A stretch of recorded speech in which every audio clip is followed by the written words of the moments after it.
that the IDF has now reached a mere 25 kilometers outside of Syria's capital city of Damascus.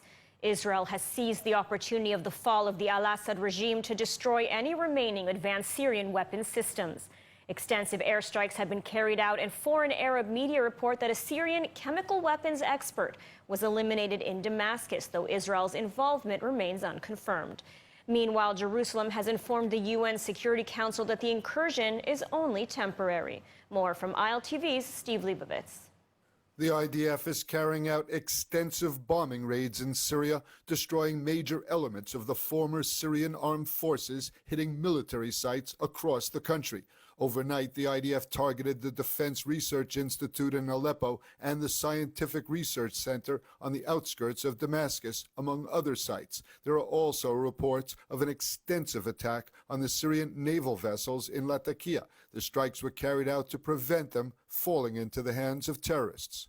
According to the UK-based Observatory for Human Rights, Israel has destroyed the most important military sites in Syria, with about 250 airstrikes since the fall of President Bashar al-Assad's regime. On the ground, the IDF has been expanding the buffer on the Golan and has reportedly entered 9 villages on the Syrian Golan, with reports placing IDF troops 10 kilometers inside Syrian territory and about 25 kilometers south of Damascus.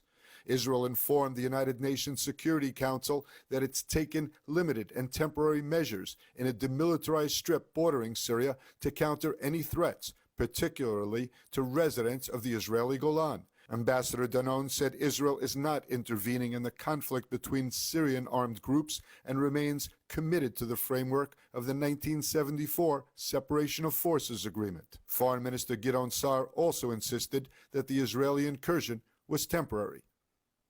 In the Golan Heights, we took in some points, ruling territories near the border in order not to be surprised from October 7 in the Syrian border. I emphasize it is a very limited and temporary step we took from security reasons.